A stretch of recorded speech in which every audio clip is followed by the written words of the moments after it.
Mega. Zee uzahana. Oya kwai. Nganyira. Oya kwai. Nganyira. Oya pa kon pe. Hai oya. Omo tumu yema zee ya. Mega, uingile kwati. Oya. Unanga bakmana hitana. Kan ko lamana hana. Tu vi mo chumo. Hinja hatie. Hinja hatie.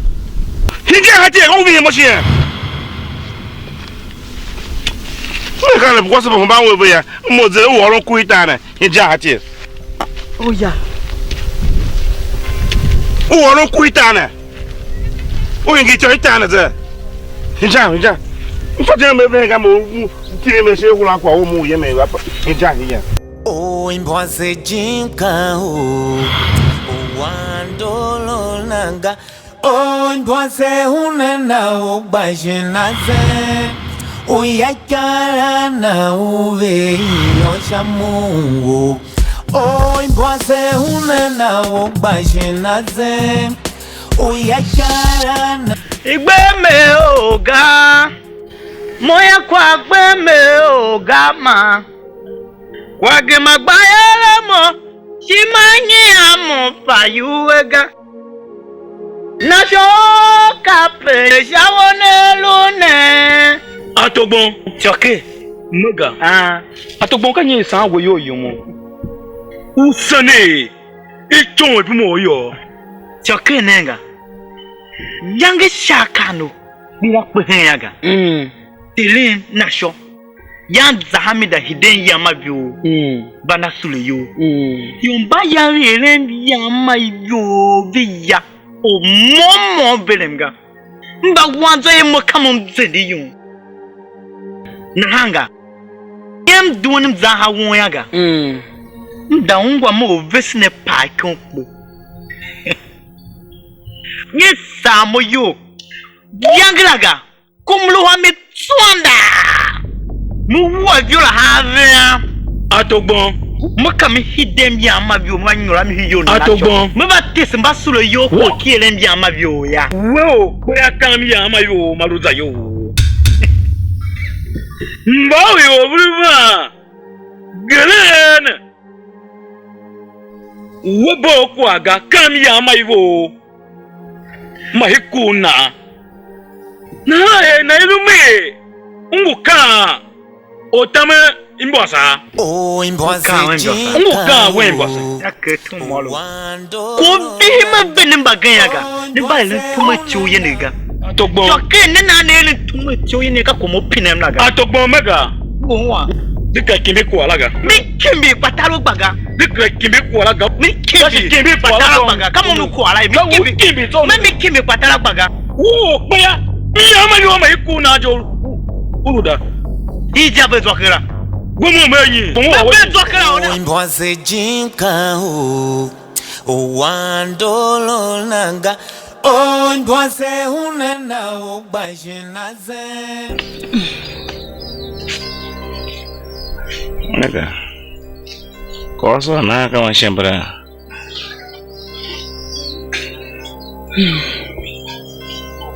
Kama shambra.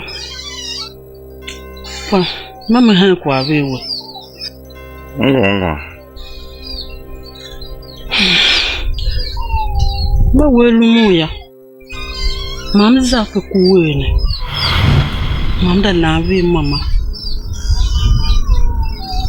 Negese. Kuko elu. Ma yiweza hiya.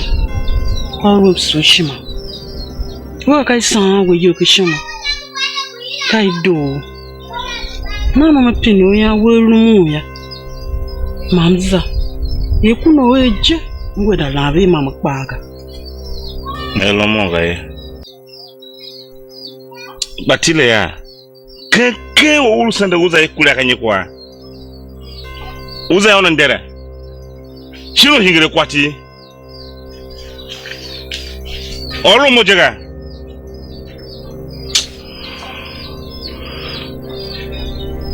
Oya. Welu moya. Wenanga doya. Mangba zanza. Wenanga doya. Eya mlumunga. Mshimdenge doya mgabe. ngwam ka waga kan wa he de makpene ye yuro waga mo he go ma za pelawo me hide ya ubel me to lo am makpene ngwam ka waga ishuma tai suke tira ikula sam hide hiyane mo be waga ka wonu wa mo so wa hiyane ye ngwam ka waga Yodo Yosha Mungu Imbwase unena ubashinaze Uyakara na uve Yosha Mungu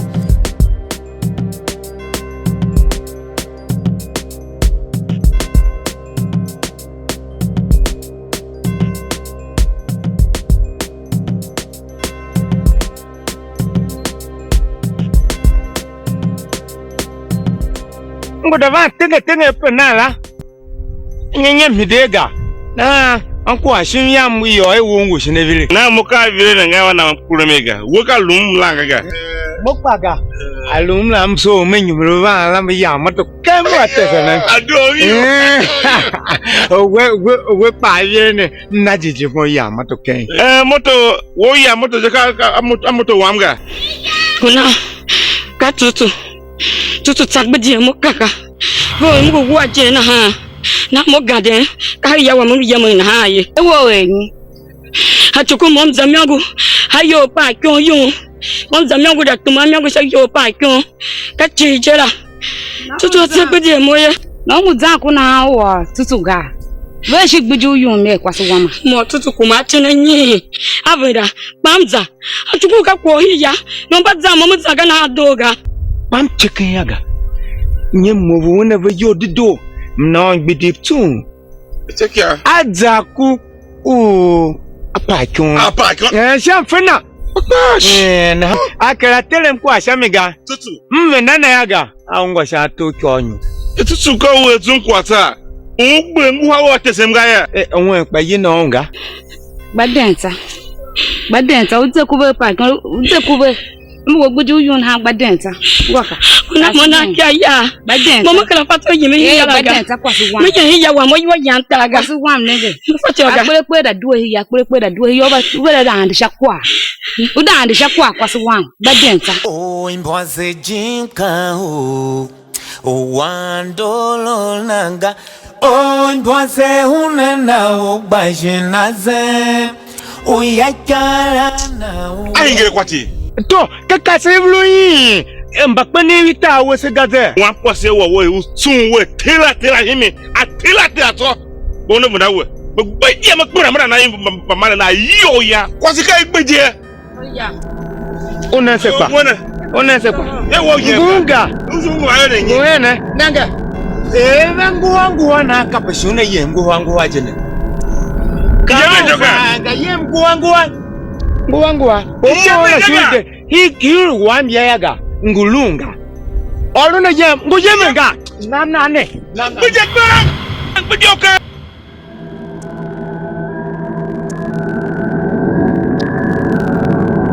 Imbwase jinka wandolo nanga Imbwase unena ubashinaze Uyakara na uve Yosha Mungu no nekpije kamoga yangingiraga hey mama sino kwa wanga atire kanyize yo kamoga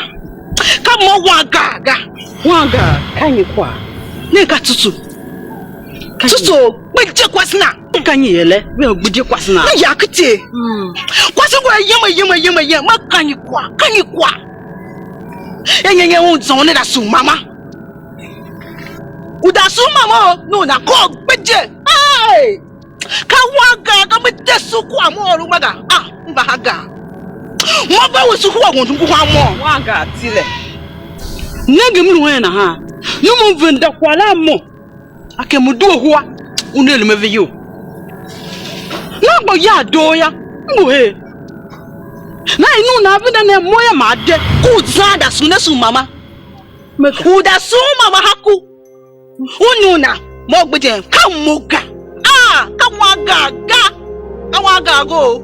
Nanu huwa wodunkuwa moya. Kura kya yovo. Na haya nina. Iyo yata. Kura kya mi yemsaga. Wu. Ashama. Ma ngani ka no yu asika no patuma. Ugbejemo. Ha! Mete sukwa yangara. Kembalaga. Njasha yada na matim the law legit. Kongula vi. Siye. Ha! Mawagara mete sukwa. Hey! Tesu. Ha! Kanu ni. Papa, utesinya maukura. Na haya ni na mukura mije. Ye? Kapa ya mutana.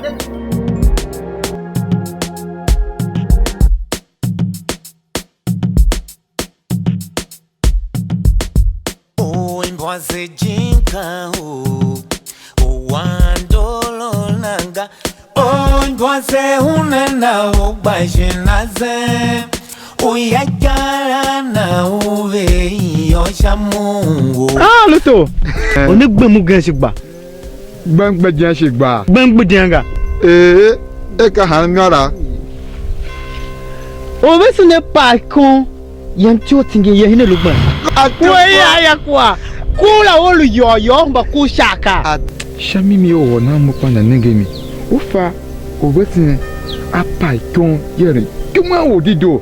Na ye pe ya adido gbangbe jan o lu tawle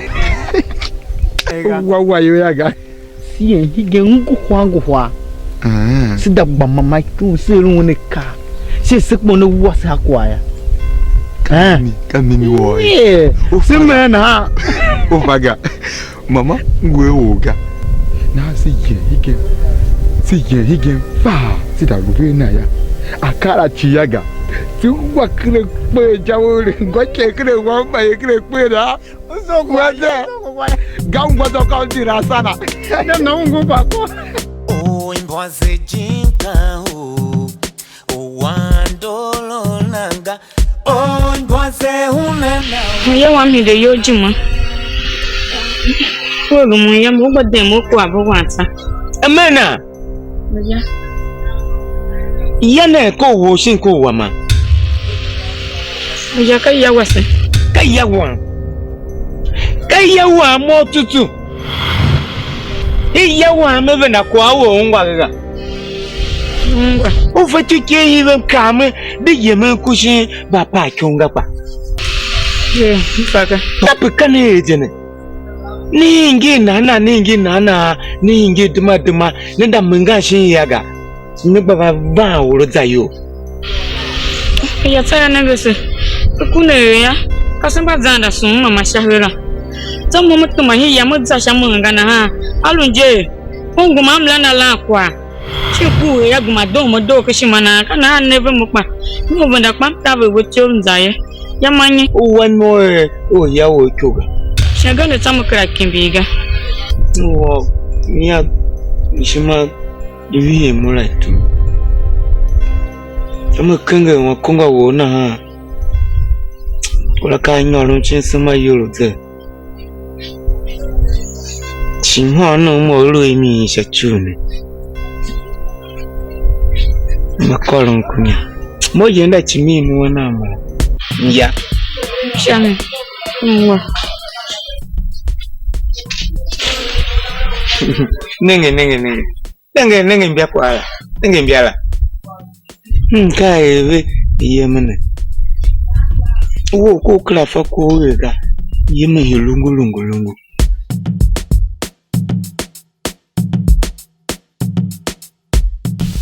Atobon. aya ngomo Unkana ne. ka jendia luto ka wanu yai ko te na mangona hinge jene Awa musu.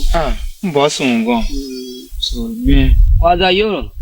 kwaza yo kenga ba samba va isi va su se chikunya si ya himbe na san wa yo vesine pa konfu kwa si va isi va su ngon Mu wasu wo wa amaka ka wo vinja kishi.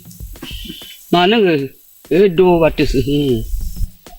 mama elengi kposo kwa olonga ga bo olon ka pa me ve shi o ai mon la kwa dine Fimpa kwa ni kuweri ne. Ka wo Hiu bang kuni. Basu mumbu. Chimu za hamu no waru wema. Alwe. Ye kwane ba elu na ha. Kwanzo we shin uso we elu kwana yina mu karaka. Muwa hogachi. Naka yangu. Apa sule? Mau toje. Aya go musega mu omenye. Kemba sulu na anga. Ka bayi. Aka wa September hula. Eleka tonje ba mi na moro. Aka masulu. Sulu gango. Ja ko abanu yala.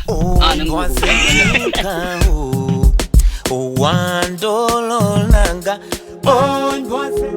Atogon Luto. Kai kwanye si zahama mu da lamun na hana. Ni ho zan yi zana kwa shinfa. Kwa tave mu ya. Po. Si vice ba wasu ya. Utesin so ka pe ayag na rupi suru jene. Siba hiru tumama machetiu. Bone faiga. Sembo chongo mbambaye. Atogon ka mimi. Shiru mu Wandolo nanga. Imbwase umenda ubashina. Zai mama yira saya. Mama ko bi mo yoju mba mama pino yewu ho. Oyenye. Mama yira saya ka mo ye. E pa ko na gbeje. Unne wo hiya naga. Ma ho ye kware. Yolo zaga chicha. Ba we woza. Ma ho nenge woga kanye yele wo hama. Amma ka duwe. Ayele chamga. Uwa. Oya pa kon akpeje. Mnogo. Omeza meda lawe mama. Mfachoga. Oya wambenda shia. Mo de du huaga. Kamimi jekwa. Mnogo. Aruka yoso. Mam no wele yoso ve onu. Mamze. Avenda kamo huwa. Amonde duga. Kapa national lo bili wo pamfe gane. No ye. Ngwaka. Ga une va nyo hen yaga. Tumu anga. Kia opa na va mo nyaga. Bo chu. Dem ha. Una nyo ha tumu anga. Na dem zaka yaga. Kasham.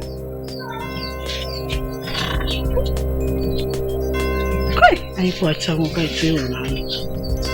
Mera su mama. Mama ro tinde lo onega. Oya wa nkwa. Meba. Utemasha Imbwase. Imbwasa naunyi. We utemasha Imbwase. Imbwasa naunyi. Kule yanga tauseo. Oife wago. Uwa na atende do so kwa yaga. Adongo wala ga wa ko gura klebo ga ya ga do ga ni na. Wala ga. Na. Kwa nzuki ya ga chi. Atongo ma. Ye na wa kya kwa yake. Pyang kuju nguna. Oya ya de to ji ni pyagi na. Akwasu wa be se bo wa mo yo. Muka hiya yaga. Muka angale mana to kiambine na imonda na hilase mama hilase ga. Kone mamme tumu tioya. Mbu kwane yaga. Nega switch. Woji kichona nega. Kalega. Atungora yo. Wo na atungora. Na kwa chima ngongu nena. Aro kwa kwa sema. Ganyi. We ole tumu tioyo jeka. Upoko sele kwa nega. Upoko baba Dono hamo. Imbwase unena ubashina ze. Uyakara na uve yosha Mungu. Imbwase unena ubashina ze. Uyakara na uve yosha Mungu.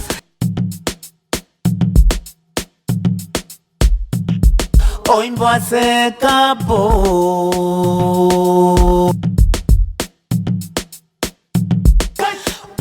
Imbwase unena ubashina ze. Uyakara na uve yosha Mungu. Oh, Imbwase unana ubashe naze uyakara na uve yosha Mungu. Kusuva bato kusunengia atogboka ekogeni dogachi atogbon shiyengi enega se sheshe mom lo hayaya mlori mhagali hati na me kwaya mada na mama bam zuawolu minaga na atogbon vadun ya no kwaya mada na mama ya gbandela nyochi da shika gbando mhanya himira anyogai ka fama wan wo de fie ma kwashu ya gungun ngane ga hikene anyoga atogbon we de fie nega idi loko vi shi magadia negi mama hikene nene krangwo ga kasegbo sun negi sha mama yi unpa ma afakishima atogbon kanyi kwa shagungun ne won atogbon erufeti didare kwa gamtambo aye fie hiweki hi yangi nyane me tesu wangura kwa alom tesu wangura kwa gaya mo wanu kusuga mu wanke ma tse mu wa hitio ka hi yangi nya mo padden sadi da no de wolwo de ka za yoga me tes mana fiengra ki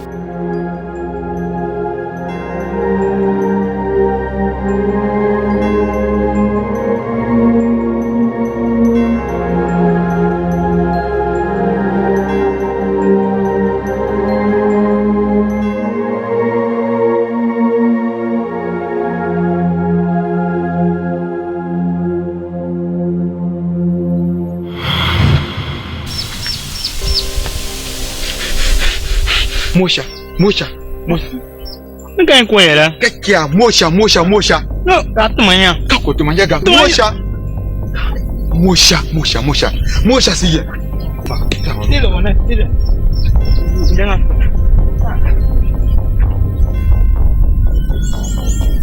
Kai kwela. Atukon weze. Nige ka jayo nam jisin tung ba nyo he. Mocha ngubna mocha. Nige si. Ni kara gbenda.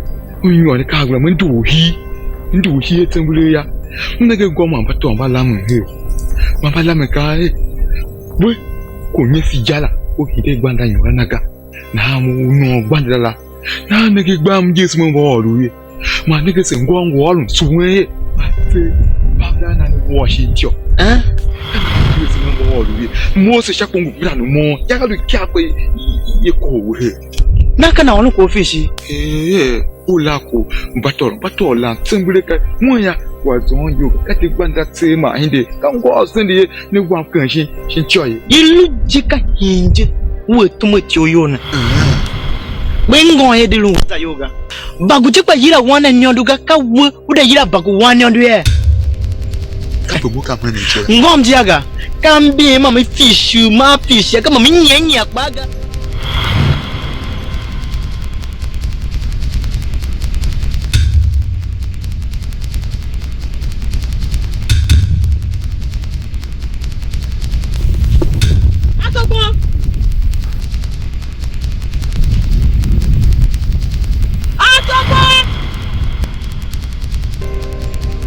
na wamba to anne kwa yewo da na mama we gbando ofishila anyoga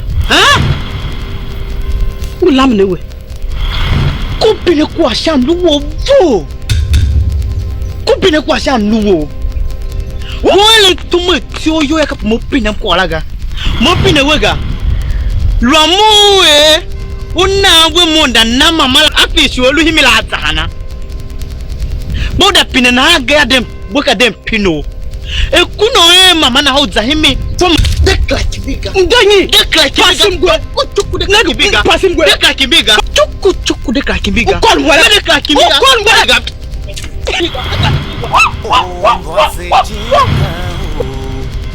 Wandolo nanga Imbwase unana ubashe naze uyakara na uve yosha Mungu. Imbwase unana ubashe naze uyakara na uve yosha Mungu.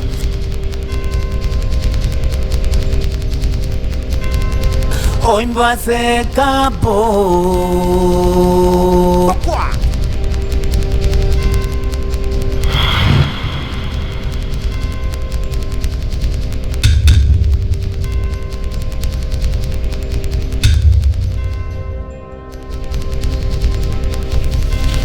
Wone ko you imama jeke hiya tabe you Mungu wa yaga abato ko ambato jipa ka wo wo avo zuwa zo ambato no wa me efishi ru amega unna na mu anje lu ba hiya wa ma ya ko you na shongo mbato ova hamo unna zuwa mo sagbenda vishu maga alumbato iru ko boya Olum pamoda olum mvinda ambato no kra nageze la mambato imbia na kimbi menyo hiya wo doga ko yo kra wumde o Imbwase jinka o nge walunje ka wo mala togbo mayinga walunje togbo da duwe fish yaga na ha o yakara na uve yosha Mungu o Imbwase unena wo bashinaze o yakara na uve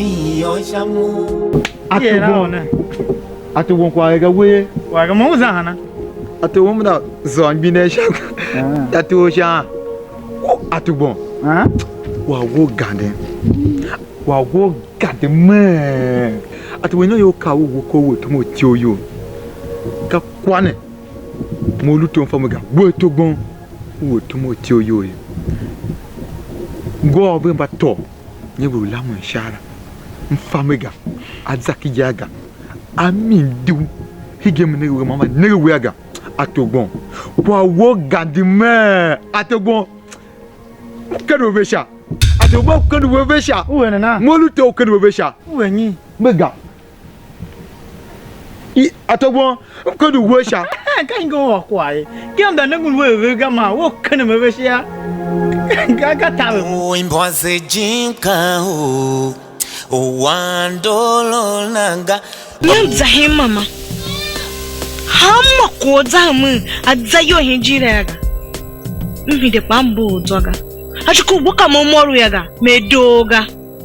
Karuwe pitaku ko pare kwa. Ka ola ka shawe. Ava ka sha toyo gbin.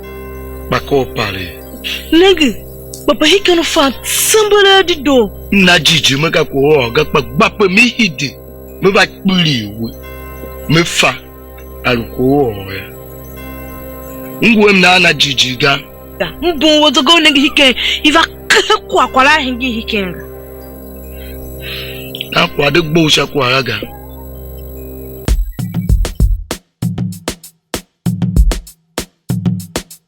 o Imbwase jinka o wandolo nanga Chukaru duama igbena wuta kwena wuta somoga. Chuki akanyi. wo nangenga shin wo ko sun wo vihi shinu ha shun bia ya ba se bam sun wo ha ke Mwaru mayanga kango tiontelula mango we malo we duo we tesu kwa mofanga ko ngo kasi batana ka takinyala mwalu ga kan wonu mu elu ka kenan gwa leptala atesu la hambaye na zam no la hambaye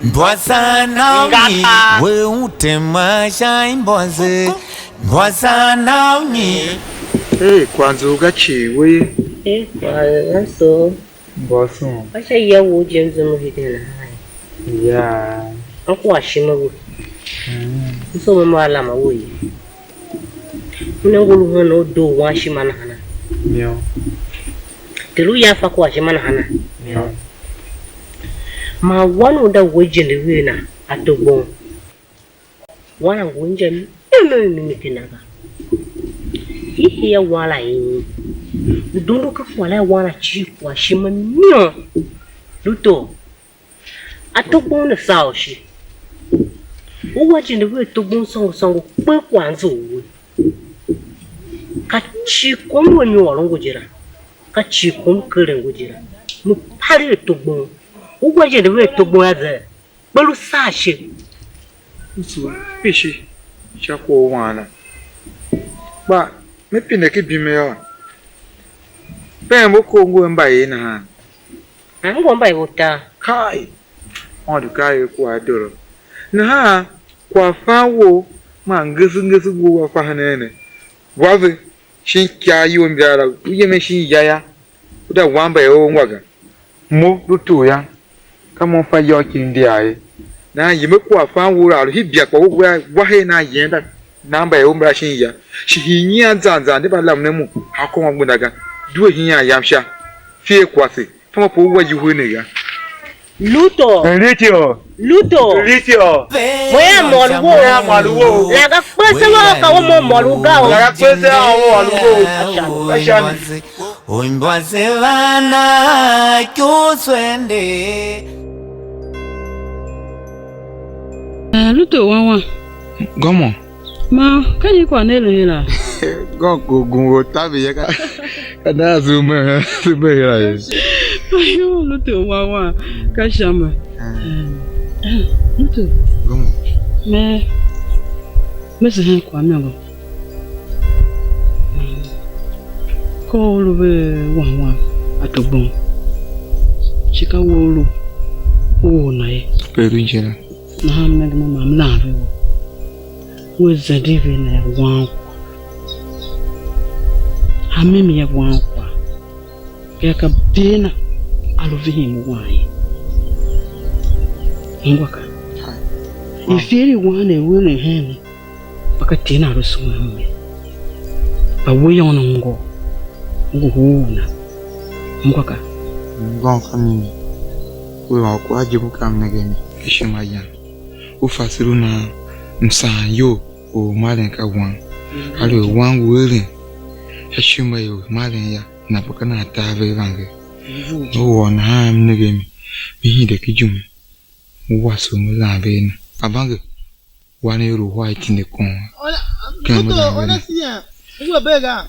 Mo den kwa wola. Guvam dem tambi yo. Kwa woku ngulam we ngom he me bega me la. Wo kwa kai. Gwam ngwa. Mama mu wasu kon kwa we mo gwa den ya. Tumam yo. Ba. Bye. Ba wawa. Oh, we just sumba kija chachichi. Wawa. Mbasun. Me kwa chami ngwa. Me kwa mi. Kai. Me kwa chami. Gogwa. Fayi ko be go la mo be go ba.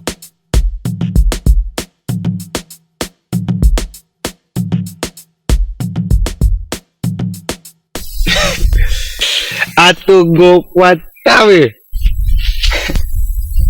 Orongo ne sope tomo luto. Oji njana tomo to akimbimo. Kudolo mukwa mdugo pakaye enfieri wolu ne paka ka pelu anabo wo ne fieye mo lambe we aka wo ba ngwa mo na mnigi jija alaga sope tomo ti oji ya atomo to oji ya kwa be ka kungo da ro mojira Mpako kwa sinegati. Wasila ile tume tiona chuku baga. Unile tume tiona ga kumalolo wala. Yova ngwa enya ngemi ponyo ni ka ya kuro kurishi. Afo ne na. Ka pa hwana be don ka peji adzinde gbina kono dzinde woru ha ado ya wewe shakwa wojira. Kitabu mu ilu tere unele kwa ne ya momo me ka une malenga. Bakango ya muda nyima ngone na. Atogbo. Ati won mo luto gomna ke misha kwa ne ya. Kwa ne besiga. Nde fasi. Sakiya. Kineteru alaga to. Yo bese kwa saka ngoga. Ya kan go mimi ya. Mara tsendi ja doya adoji ba fa biga kwa walumbi ba walun na han. Na jijime alaga to. Ubese ne kan ngoga. Tumu tiyo nya. Pati do nyaru weze mo. Pati do nyaru weze kwa ga ko weze wo ya. Ndin ngoga. Ma sakme bine moko. Mumu higenje. Nda ko tere. Yosha Mungu. O Imbwase unena ugbashinaze. Uyakara na uve yosha Mungu. Tutunya veo. O Imbwase kapo. Na uve Ene mo ka shembe shin ka kya. Ka shembe. Mbaya. Nga kwa ya woke ongu sona lunshine Kongo. Maka ma mve. Anye ya lungu bum. Nanga romnega. Anga pishi. No solo mweme. Aluchon la ya. Nyumisha tutu kone henda mato. Kuo ya wesiga. Apa kun. Oho. Kuno ba zulunya. Mama mzuwa yu ma mda ne. Hira sen kwasi nane. Ma yo ma biye. Akon vejera. Hey. Ma over pa ovaga. Over pa ovaga chi. Evyo krange na oga. Chu. Chiu yayo tuwa yule. Wayo dana wawe. Okrango wayo melega. Tutu. Yo yamlo tuwa yule ngona molu evyo. Ngongwe tuwa yoko abojo mo gese wega. Wawe. Nage kaku o yawese apa kon mve me na yoye ka wawe orun ko yo we otutu ba wawe o na yom to hawa ti o we wo wa ko kama mu yo na wega tutu yemda kama ja pe wuro ne ola o mo ti mere se tutu ngo yema ona da yeto mo lona Nyameluvala una ya mato. Imbwase jinka wandolo nanga. Imbwase unena ubashinaze. Uyakara na uve yosha Mungu. Imbwase unena ubashinaze. Uyakara na uve yosha Mungu. Mato bu. Uya kuhi kwa po ove shi po na faga. De ka mu digira. Wala vinzo akwaga. Kai kwere. Nyemu yoro ni kitchen. Numu kuwo. We tutu. Na mtato mana mungwa. Mungwaga. Tutu kumara mle numu mwene. Uwave basono mangi. Shipe nyon wele kwaso alomla. Ye unera nama. Na zido. Ye yemsha. Aluna ngo vele ngo solo ono wate ni ya moto. Sere ya yo ulu kani vyola. Ya wawe yin hana. Ko tuwe unyokeze. Kanye he. Nyenye balu basono no mu vyo e. Ngo kwa mojeka. Mungu sonu we vyono munda na mama. Na haya nina. Ko gbo hakuwa pa kunaga. Ka woni faye. Ngura ka kwana. Imbwase jinka wandolo nanga. Imbwase unena ubashinaze. Uyakara na uve yosha Mungu. Imbwase unena ubashinaze. Nde na. Sewe sanado. Wawe. Aiwa. Ba shinwe kase kwaje. Anyi kwa wan wawe. Ya tu gambe gbere mpepe de. Fatwa yaga nde tutu mamchiru mbo. Nese ya ku yawo apa kono kuma. Amamu ba ya mwa fa. Ago we wan yo. O wago yo shami uku nenena. Akumbe shinwo jela. Kana lukunga shaban. Hakka ya shaban kanga. Ulo go yolonga. Mo mungwa.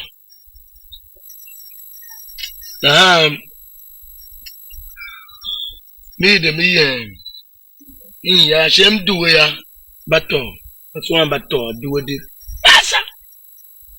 Ezape. Only you don't want your yeah, Mokamoda and the Kanamaka, Pacho, Vashing, or down to you. Prepare. No Bashing, one know you now. Why?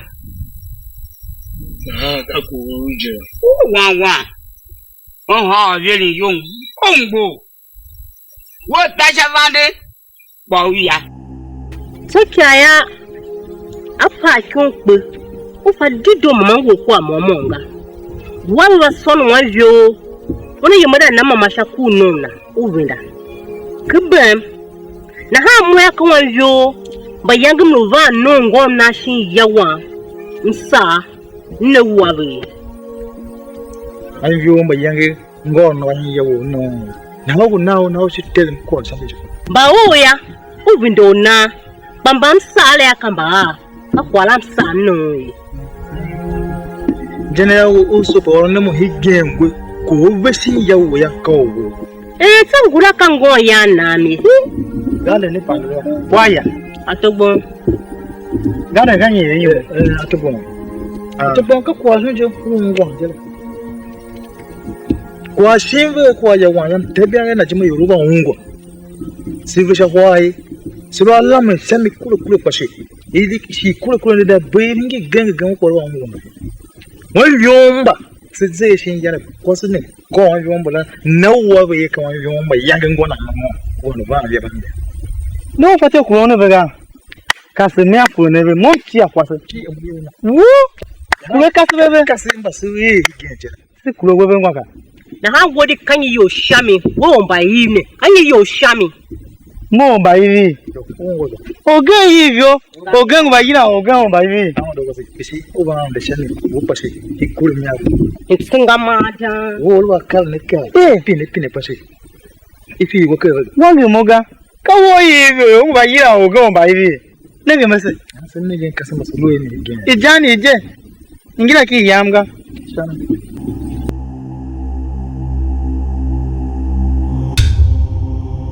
Can you remember me, Tanaga? Can I vimo Yashima? I hear a sano. Ya can you let me hit kwa Wamagbendo? Avanegamo. A park, Conquermon Zahega. One park or no? No, I don't know when you. I should be a pinner. You never want to ya. You never more quati. She never back on it. Well, you want me to go young, Quanagi.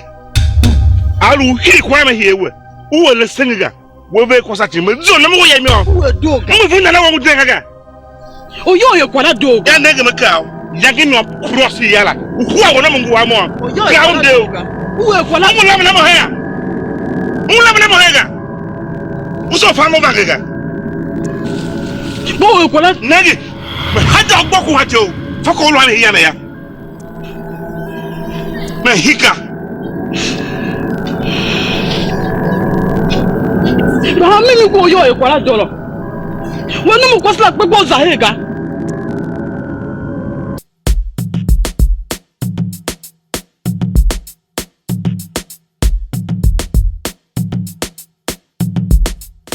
Why can you wish you may do Ulam 2 Go, Yawan. Oh, Yawan, not sure. I ain't. Oh, you're not sure. I little dog. I little dog. Nigga say, oh, yakba. No, no, Mr. Yamada Su, Mamma. Oh, Yavan, I'm on the Zega. $9. Dog. Go ahead, I am nanga Mamma to my shagmanda. Mamma go van. Zekiwaya, yo, Yawan. Lamana doga. Not sure. Oh, Yawan, too, Lamana doga. Mamma go van. Mimi now, when I got a wall la. Apa wala la, kumama la iya gam kumama la nga, sami mi adoro. Hi. Sami mi wo adoro. Why ya Delian? Delian, nege, demo alukua. Ondu, we bishama tane fa, ilika iri ya. Apatoke iri bepo, alu nosha, une vosu ya. Shikaku ma. But she want only doing team shawaga. Negi, National Candy Adwana, Kam Gwakwa Singulai, Hira say, Ika Quickie, Hanaga. Nana faguna kukiri. Alu nasho pe une rumo no ano chaya. Kuki go. She de peka wutu wolu kwasida. Devlia. Wandolo nanga. Imbwase unena ubajinaze.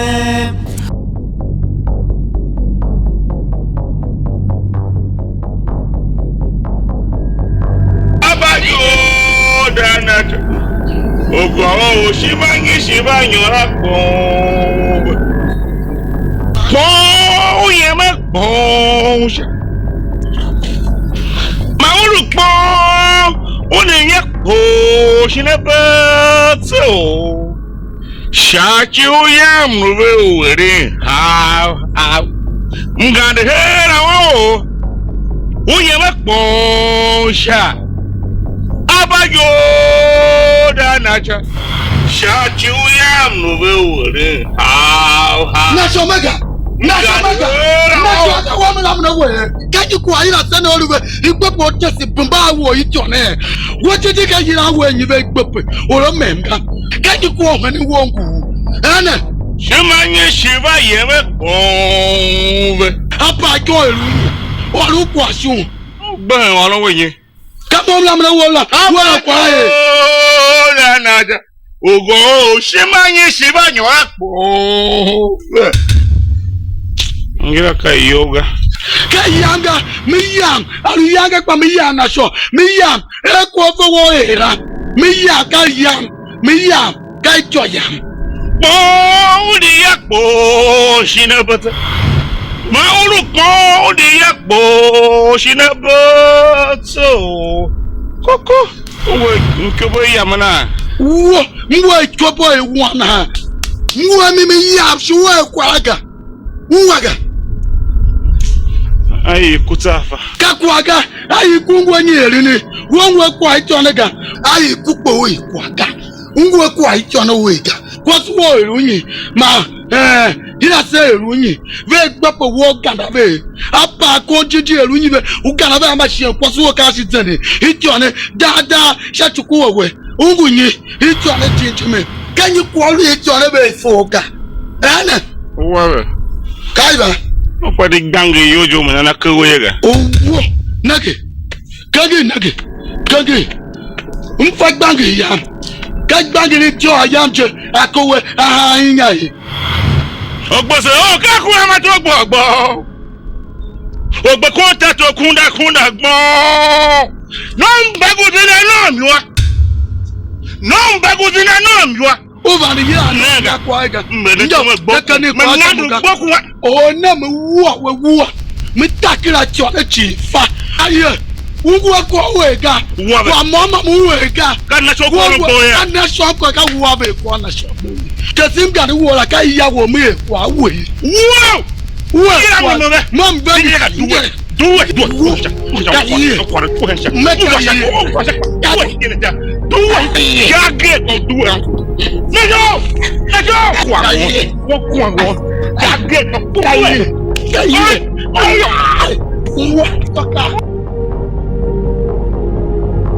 Imbwase jinka wandolo nanga. Imbwase unena ubajinaze. Wajina ha uvatuma hanu shi zanzana. So ukelun kumasiwa. Juza haya wa. Namfajima kwa kwa haga. Namba nyo hayo. Na walimsia. Haiko hizo. Matubu. Wo da tin yo wo ba gbeje no mo wa hey e mo wa ga no ha na ha pa fa cho tin mo na gbeje no mo ho tin do mo na gbeje no mo ba te mo ro ko za mi ya ya baba apa ko pe na mo da su mama ngwa ga no mo ya vu dai mo de duwe ho ga chata ru mo du ho unel me veyo na muka yado ya muka de nzahika ya ketie no hide nage mama shebode mama ya okwa mo mama ya la hai une mailu muga kai kwa nya nyoro kishima yo ya wa madalla ho agbunda ya Kwa shu ya ngolo kishima dido. Na mamgo hideya. Panega wawe shabunda. Mam to kwa ne mammo wawe ashuma vi. Kwa ne yambi wawe shuma myo. Shungu wawe ngosha yamfaga. Yamda ngolo shaya. Yanguje no mo.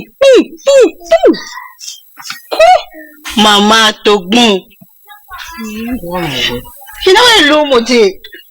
O ba beni wawe ake anu na ha. Olungu kwasiwe. Kati on ko ti on ala. Da fero shekia. Den kwala ton na yoga. Atawe yu popo. Mo fatelo kwa we titi oraga. Mangun dao ba doga na mede kwa na nena. Wa ba lu bumene hera njangiga. Tumbu yo. Foka yaga. Amuka mungwaga. Mudo kwa mu kwa donga o. Adom ka donga. Una haki o. Wanga ngula time we go. Mo gbeje kwa mo gbeje yo yan. O gani yaga. Demu gbeje won yo yan.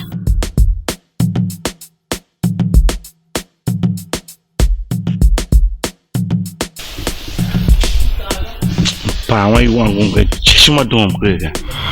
Igona kama sanga na choka kwega. Kwe pa ba. Nasha. Tutu. Nam shoga. Kanyu hene yo mu. Karato ngala tuma. Imbwase vana kyoswende tutunya. Kawabe. Higena mo wa sanga chiwa yiwangula ona na chachagara. Kako wabe uwelime. Wata mo mama mo oro ko wabe ga. Amungo wabe. Wabe ngo gbente ne sha godobi ka yiwa hundena. Ma ngo tele kati yo. Kanyi tuma. Ye mom da lamda lai. Kila sen. Maybe him go. Kwadi kwasi wa mom tevile yam hen ba mi hen ne. Ba wa mo sese mo boss kwasa hitene ya. Ado yo there. Ma pa chi mo wasan mo na chachakera. Kanyi jim elo dan wabe yo. Kanyi jim elo dan wabe yo hichone. Kailu me. Kijangu nigi se kungu. Ogwesh. Now never shall we twin. Him will never me you. Ma mona hanze. Me kala jinge. Me papa you are. Ka wo an never sang about the nacho chakira jera. I'll hear what you know vai. Him will never ga. Sashi. Ahila se. One the nigi here. Ulanga do an ye shega. Abana wa ye she mimi. Abana wa ye she mimi. Una fatora ningi. She kungu shila. Ate do egberi. Una ayo. You say ba wo hi kwari soro ga. Ba hi mo ya ga, never ga. Mo pa she nige ba he. Uba sanga chi. Na tio. Ka wo de hun. Ave no be she ye egberi ye. Mo never ga mi hun ma. Da shi gbe she ba he. Me pa wa la chichi. O fa kai ye ndala ga. Kai wa takehe anda kwecha. Ya gbe she ba. Ava. Me pa na bulabu. Mumtema shine boze. Mbwasa nauni we utema shine boze. Mbwasa nauni kule yanga tauseo. Oche wago. Aoche jin wago. Zende nangereke. Yasha pilau. Akai mbwase kule ke kunya.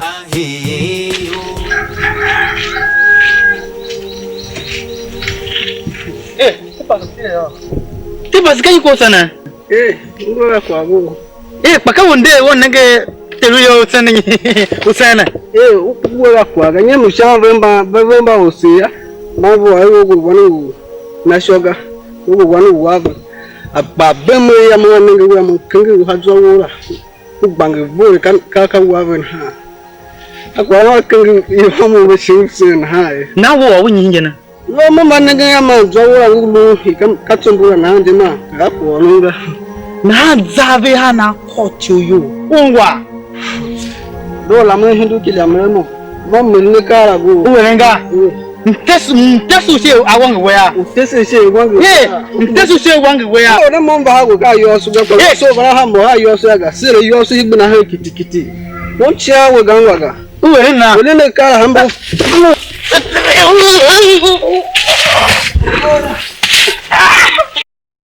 Aheyo he tomba banya hingi shenge na so wako Atomo. Aya ngomo. Ngu dashi ngwe. Nyewa wa na mayu kwa. Ma ungu na naziga mpava hitio.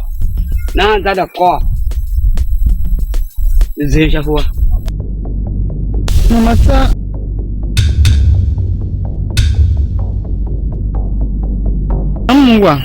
Mungwa mama. Mwe tsameza. Sungwa.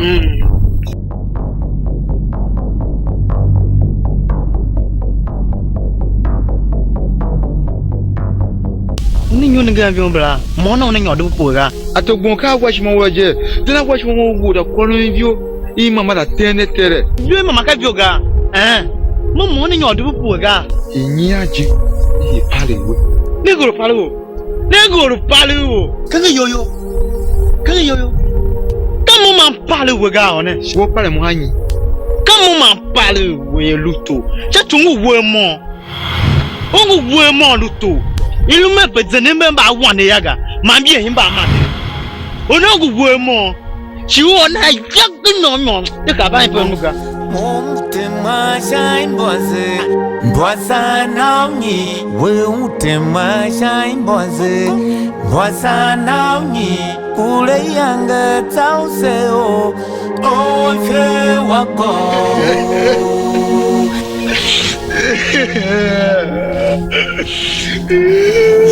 Ayo. Luto wa ma. Como? De yosu. Go nege. Mo bo to mo ka se ne so wa. Bagani aga tabe mo bo atogbo se ba yina. Tengi nyera. Atogbo ba tu ayu aya. Wa nege chane mo ya ajuku yu aya. Kai. Abagani ma bo tu amo. Atogbo ma ru fe na. Atogbo no One kakala woka ide oya kuto wa de yosu ma to go de ya to wai ya lo se ga to ma mo yo ya ma to go ga de ma ve wa ma ko to go kam bo wa de yosu mo ai wa ya ma ba de un sa wa ba de un sa Moinha do dia, nós vamos doar isso. Da tua cona vida na minha, panega wa badeu essa o, badeu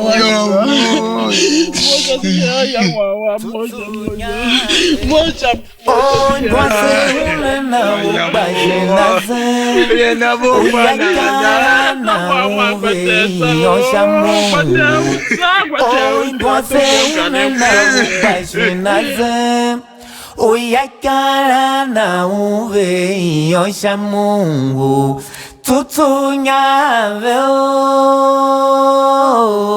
oi, Imbwase acabou.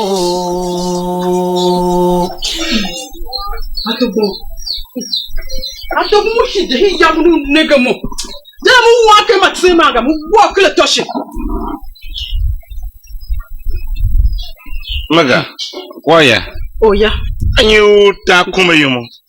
Ka wawo togbon. Atogbon shi yin. Ya hati ngushi de. Nam nega rutu to mashin huwa. Tena luto me kanyele. Ruto wone. Atogbon to ho yongwe wega.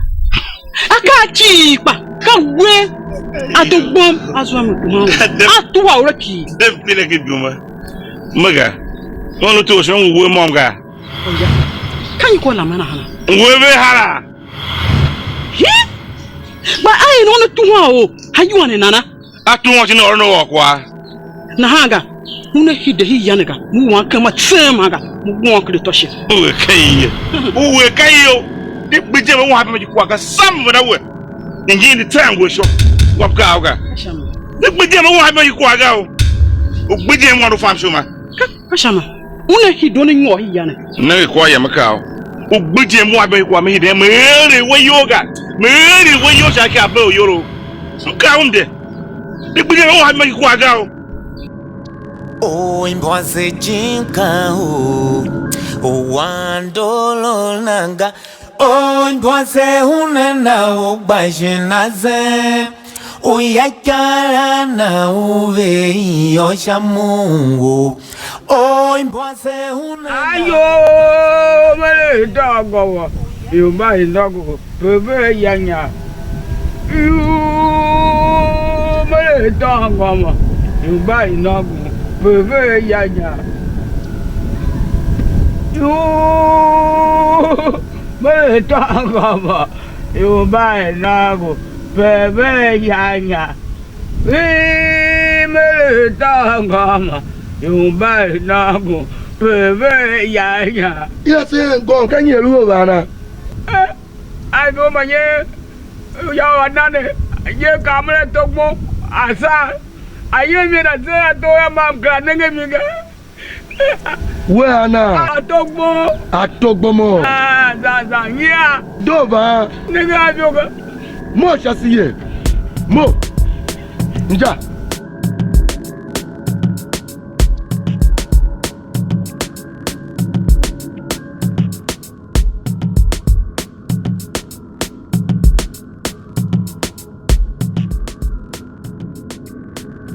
Kanye mongwana.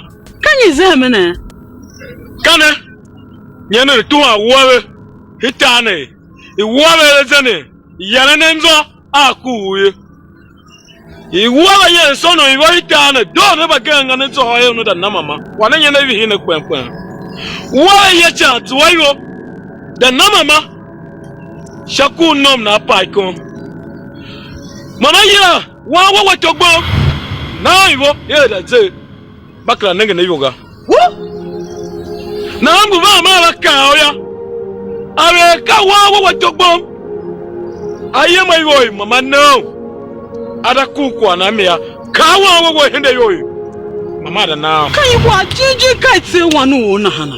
Kan yi kwa kai tse. Kana nyana tuwa wawe hitana tsachire wawe. Ayo tena yara nanzo akuye.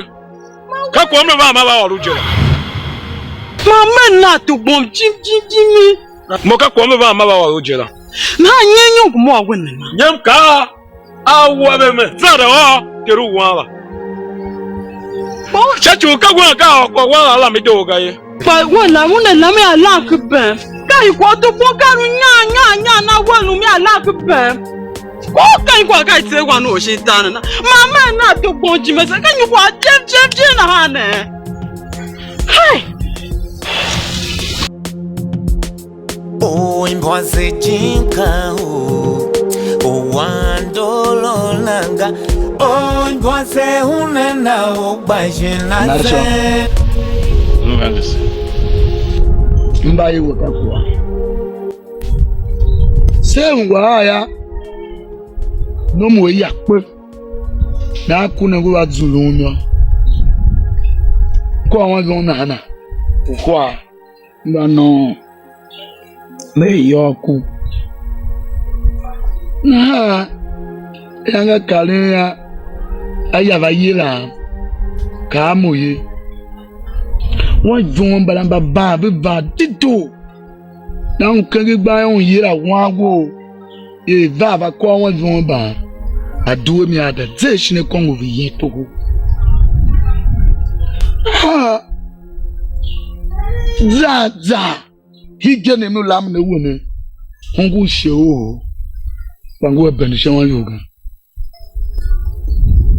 awolun ve mo nu ba shi wo mo aka hoya owo ayide won vi won bala chi ya ko krashie yange ves go yange Oro na wa mama gona how tell kwa kami. Ka wo jeme ka moya na wa zonga. Ka ya na wa go wa zomi. Ya na wa zomi da deshi ne kon. O nege mi kai. Ola wa wo ya. Ahide won jun. Ka convention ujira. Wa wa daga makawo. Wo be yachi. Ni lo kwa rengaga. Kene kwa wa me kiku wa bi omo. Ana. Wa le kiku wa bi omo. Mo am badilin ka wo meda. O wa wo ya ahide won don kushie yang pe. Gayaga. Me vashi yawo. Okla famga. Wa wa daga makawo. Wo ruwe ko orum gaga. Mo gbundara. Mo gbuna gwa do mi yakra. Nege. De maro kwa. Una wa jo mbra zambe. We de wa jo mbra kushika yang pe. Bele shi. Ma ko gbun he ore. Ma muaru ka ki ko ma ojela. Do na gbunda do ga. Muaru wo. You want to ho. Me do. Come on do ga. Mega. O gbo ho be ga. Wo. Wo. Wo. Wo. You want to ho. Ka kwa ga mlumu yua. Gbundara. Mlumu yua. Gbundara. Me de wa be be zambe unu na wa do. Do mi yakra. Ka kwa ga yira mo yua ka kwa boga. Wo. Mu fa zambe mu. Bele shi. Do ta. Una wa do mbra zambe. Wo. Wo. Wo. Nya. You want to ho. O Imbwase jinka o wandolo nanga o Imbwase unena o bajinaze o yakara na uve yosha Mungu o Imbwase unena o bajinaze o yakara na uve yosha Mungu. Ukla nangi uga to kanyi evo ukla banye muga. Atubon wo so benegna mo lutolo. Negi mo be wese bo ho a si zedi hembo fose gaga mo be wese ba hina o de sha bini okwa chuku na watu wa mwaiwa ma ne ke ogene mo na tuwa wo mo benda u kwa chane yanyo tidu yuane u fa bini ka wone ndo wa tuwa mwaiwa kai odu uso mo negene mo ga Luto ina kwa ka kihine bagena hana upila mo kwa ka kihine bagem kaga. You know, a little too much. You go to the work. I will wear more. Now, Mamungu wear more. I walk like I can. Well, Boom, wear more. Can you wear more? Wear better. Luto, a little too much. You wear more. No, wear more. Oh, Imbwase jinka. Oh, wandolo nanga. Oh, Imbwase unena o bajinaze. Oh, yaka.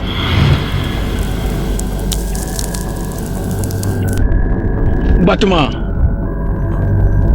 Maga kan yi po yimu shima bi ke anwa chuku to an gba wa yangu we mo ni ka kende mo mza shimi nchini hide han awon yela ka atogbon no to an gba wa mi o ma yi we o yiwa kana humbu afa ka hun ba ye hita wo so ti ya batu ho yiwa ga uto yuaya wana kapelo muka nguba anwi niko tena he yaga siko tena ko ka moyo yanko tena yachu ndanyoro yijira mo tena ko za yoya apine mo ngwa yuanga wala na ikawo ko sinya kozo akawo mo ngwa yuanga mu yama yongola ye yiri ya to mu yam yongola ye yiri ya kam so na tolu sha mo mu yam yongola ye yiri ya na tolu sha mo be sayama ne pina ya to gbongu hega pina wala kai wala yehin wa guda ha tuwe na ha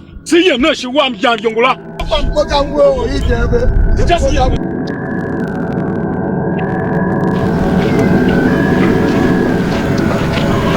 oh kai ko ye ora maga mu na me to gbon ana atogbon kai ko ele atogbon yi hitana mfa atogbon shi mu la tuwa o hayu hita wosina wa togbon yin ma togbon mi hitana unwo ngwata mere atogbon mi hitana mfa ko ashami atogbon shimura tuwa o haywa atogbon tuwa wa atogbon sa mokana togbon tuwa wa bo atogbon tuwa o ya nenge kanelo za yo sho ya ne iru ko ne tuma na ha ne hene shima ne kuro za yo muraga ko mo da wo belka ko da wo belka ba na wo ko ma mi hita wa su tin o tuwa o haywa yuan o ka o ye o tonu ka we tu ho ye kasa nde ti ha mu la mu wo ka lo ye ha atogbo tu ho wa ka pa mi ya yo mo me nde ti mo wo togbo ngo ka mo da ha me mo wo togbo nga mo ka mo da ha me mo mo da me ngba mo du pesa mo go mo te so ko wa togbo nga mo te so ko da me aye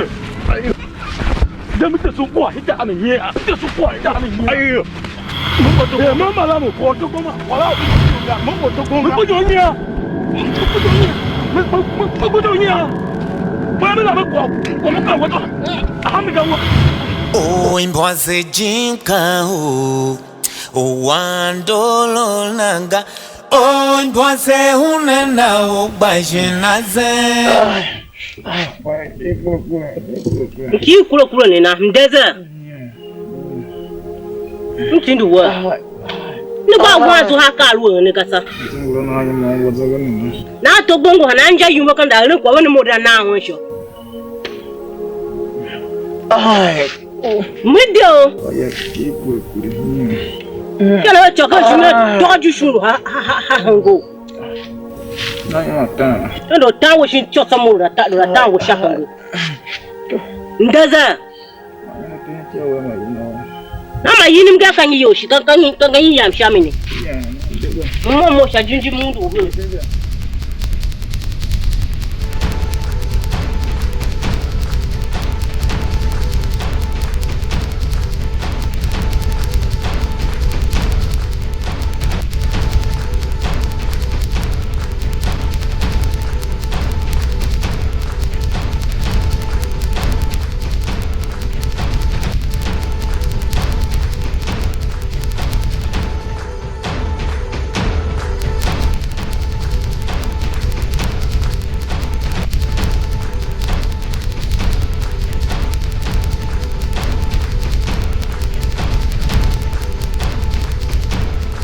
Oyawa.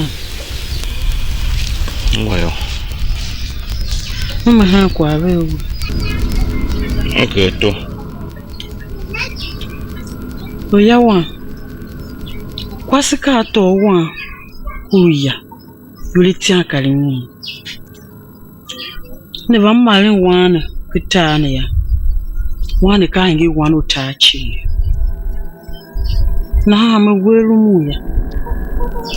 Masa tsahawa wese atugbon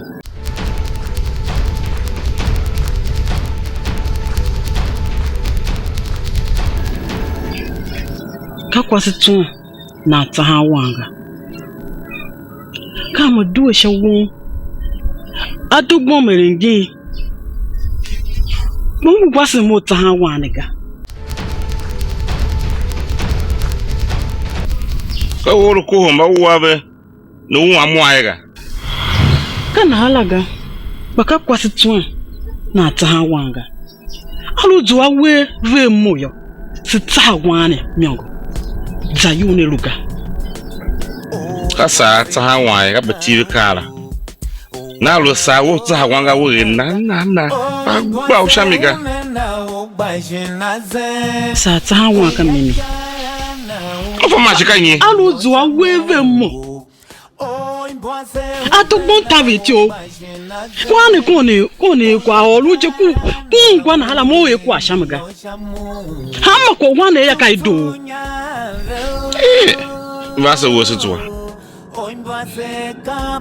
Mo tenu se mezu wan wo be we. Nere sa wo doga. Sa wo popo doga. Na wo re nana pa shamiga. Patide ya. Eno wo fie yu na hana. Kama kungure ku ulu chimi he na o uso ndo ya kware ga ya.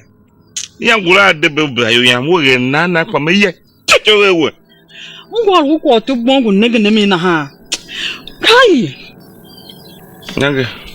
Bamba ye mayo lu chicha kita ulu jera. Chinege me kawo. De tuwa we na wa na mo wango. Uwa mo amedoga. Ngwa pa. Hai. Aga sade ya mo sa waye. Ashiko na mamu hishishi neshe utili moshe. Mbwasa naonyi we utemasha Imbwase.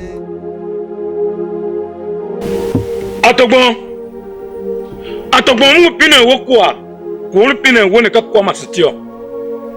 Atobomega. Mwenjombai.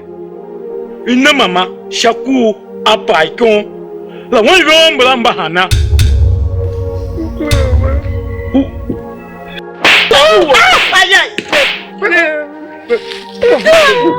Mwenjombla ye. Javra wonwaga. Javra wonwaga. Javra wonwaga. Kawe tagi ha. Mwenjomba. Ina mama shaku no na paikon mbahana. Kawajenye sero. Wote wango ma luto di erunyi. Wo luto luto sheyiwana. Kai. O ba ita wasna to hayiwana ba ku tuwa. Ato Kai. Wonyi. Ma na san hayiwana. Kai. Ma na san hayiwana to gbon. Ba na san hayiwana.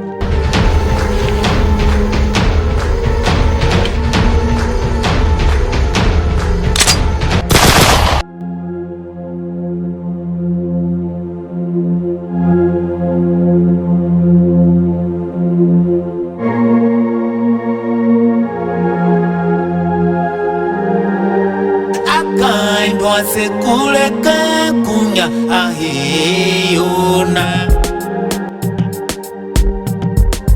O imbwase jinka o wandolo nanga. O imbwase unena o bajinaze. O yakara na uve yosha Mungu. O imbwase unena o bajinaze. Uyakara na uve yosha Mungu tutunya veo Imbwase kabu